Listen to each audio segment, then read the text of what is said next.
Please subscribe and share SWA News. Manoj Kotak साहेबांचाही सन्मान करावा। कोकणचे सुपूत आमदार आशिष शेलार यांना मी विनंती करतो की आपण या सभेला संबोधन करावे।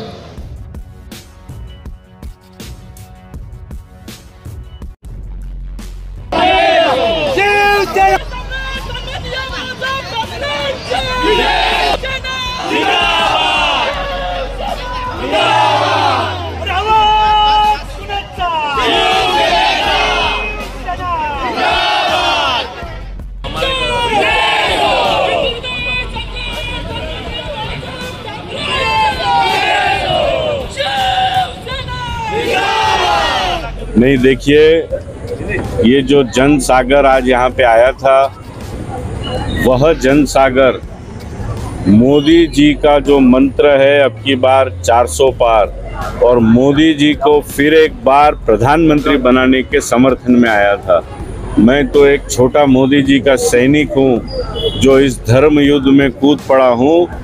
लोगों का आशीर्वाद यह मोदी जी के साथ। देखिए, विरोधियों के पास मोदी जी के 10 साल के विकास कार्यों को उसके खिलाफ एक भी शब्द नहीं है, और इसलिए लोगों में संभ्रम पैदा करने की कोशिश उनकी जारी है।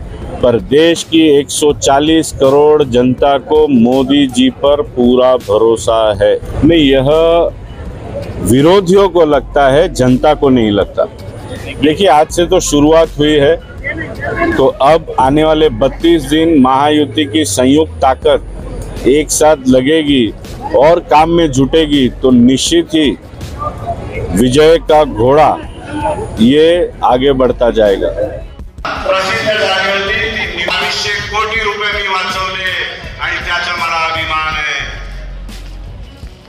शेवटी एवढीच विनंती करतो आणि तुम्हाला की प्रचार करताना हा प्रश्न प्रत्येक नागरिकांना निश्चित विचारा की तुम्हाला पंतप्रधान युग पुरुष नरेंद्र मोदी हवा की राहुल गांधी हवा। आणि जर नरेंद्र मोदी जी तुम्हाला पंतप्रधान विजयी करा। खूप खूप धन्यवाद। जय हिंद, जय महाराष्ट्र, जय भीम।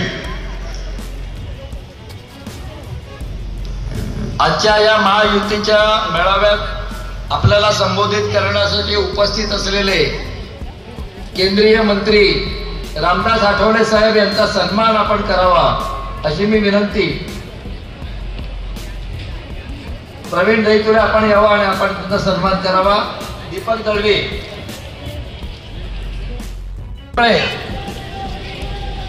आपण मंचावर यावं आणि आपल्या सर्वांचे लाडके महायुतीचे उमेदवार मिहिर कोटेच्या महायुतीच्या सर्व कार्यक्रमाची सभा सुरुवात होत असते। आज या ठिकाणी भांडूपच्या परिसरामध्ये ज्या पद्धतीने मिहिर कोटेचा यांच्या उमेदवारीला आणि त्यांच्या नेतृत्वाखाली होणाऱ्या या निवडणुकीला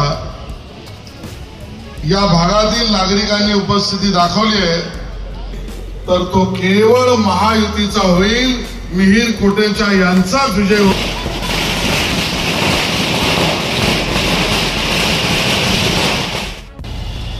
दर 5 वर्षानंतर येणाऱ्या निवडणुकीमध्ये ईशान्य मुंबईच्या जनतेचा कौल कोणाच्या मागे